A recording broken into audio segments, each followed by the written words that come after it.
Hello. ഒരുപാട് നാളത്തെ എൻ്റെ ഒരാഗ്രഹമാണ് കുത്താമ്പുള്ളി പോകണം എന്നുള്ളത്. ഒരുവിധം എല്ലാ സാരി ലവേഴ്സും അങ്ങനെ തന്നെ ആയിരിക്കും അല്ലേ. കുത്താമ്പുള്ളി പോയിട്ടൊരു സാരി പർച്ചേസ് ചെയ്യുക എന്നുള്ളത് എല്ലാവരുടെയും ഒരു സ്വപ്നമായിരിക്കും. ഒരുപാട് പേര് പോകുന്നു പർച്ചേസ് ചെയ്യുന്നൊക്കെ ഉണ്ടാവുകയും ചെയ്യും അല്ലേ. അപ്പോൾ ഞങ്ങളും അതെ അങ്ങനെ കുത്താമ്പുള്ളിക്ക് പോയിക്കൊണ്ടിരിക്കുകയാണ്. എൻ്റെ കസിൻ്റെ മാരേജാണ് വരുന്നത്. അപ്പോൾ അതിന് കുറച്ച് സാധനങ്ങൾ പർച്ചേസ് ചെയ്യാനുണ്ടായിരുന്നു. അപ്പോൾ അവരുടെ കൂടെ ഞാനും പോയതാണ് കേട്ടോ. അപ്പോൾ ബസ്സുകാരാണെങ്കിൽ ഞങ്ങൾ ആദ്യം കൊണ്ടുപോയിട്ട് രാമചന്ദ്രൻ്റെ അവിടെ ഇറക്കി തന്നു.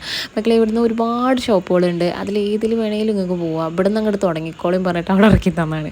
ഞങ്ങൾ ഈ കയറി ചെല്ലുന്നത് ആക്ച്വലി ഇതിൻ്റെ മെയിനായിട്ടുള്ള സ്ഥലമല്ലായിരുന്നു. മീൻസ് സാരികളൊന്നും ഇവിടെ ഇല്ല. ഞങ്ങൾ കയറി ചെന്നപ്പോഴേ അവർ പറഞ്ഞു ഇവിടെ അല്ല കേട്ടോ, അപ്പുറത്തെ ബിൽഡിങ്ങിലാണെന്ന്. ഞങ്ങൾ നേരെ അപ്പുറത്ത് പോയി. അവിടെ പോയിട്ട് അവർ സെറ്റ് മുണ്ട്, സാരി പോലെ മുണ്ടുകൾ അങ്ങനെയുള്ളതൊക്കെ ഇങ്ങനെ സെലക്ട് ചെയ്യുന്നുണ്ടായിരുന്നു. ഞാൻ അവിടെ ഇങ്ങനെ ഓരോരുത്തരിങ്ങനെ തിരഞ്ഞു വെച്ചിട്ടുള്ള സംഭവങ്ങളൊക്കെ ഇല്ലേ, അങ്ങനത്തെ സാരികളൊക്കെ കണ്ടപ്പോൾ എനിക്ക് ഭയങ്കര ഇഷ്ടമായി. ഞാൻ ഓരോന്നും ഇങ്ങനെ വെറുതെ വെച്ച് നോക്കുമായിരുന്നു കേട്ടോ. അങ്ങനെ അതവിടെ ബില്ല് ചെയ്ത് സെറ്റാക്കി വെച്ചിട്ട് ഞങ്ങൾ നേരെ എയർ ഹാൻഡ്ലൂംസിൽ വന്നു. എന്തായാലും വന്നതല്ലേ, എല്ലാം ഒന്ന് കാണണ്ടേ.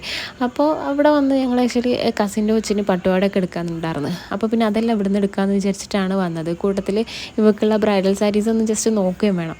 അപ്പോൾ പട്ടുപാവാടൊക്കെ നോക്കുകയാണെങ്കിൽ ഒരു രക്ഷയില്ലാത്ത കളക്ഷൻസാണ്. കുഞ്ഞു കുഞ്ഞു പട്ടുപാടൊക്കെ കാണാൻ എന്ത് ചന്താന്നറിയോ.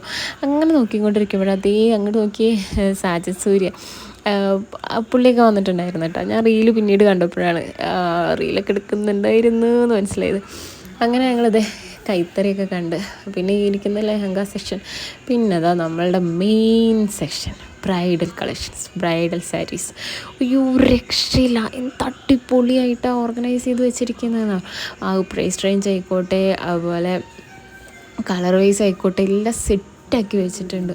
ഞങ്ങൾക്ക് ഭയങ്കര ഇഷ്ടമായിട്ടോ. കാരണം നമ്മളിപ്പോൾ ഒരുപാട് വിലയെന്ന് വിചാരിക്കുന്ന സാരിക്കൊന്നും എനിക്കത്ര റേറ്റായിട്ടൊന്നും തോന്നിയില്ല കേട്ടോ. അവിടുത്തെ മീൻസ് ഞങ്ങൾ ചെറിയ ഇതൊക്കെ ഒന്ന് നോക്കിയേ ഉള്ളൂ. കാരണം മെയിനായിട്ട് ബ്രൈഡൽ പർച്ചേസിന് വരുന്നേ ഉള്ളൂ. അപ്പോൾ അതൊക്കെ ഒന്ന് നോക്കി പിന്നീട് ബില്ല് ചെയ്യാൻ കൊടുത്ത്.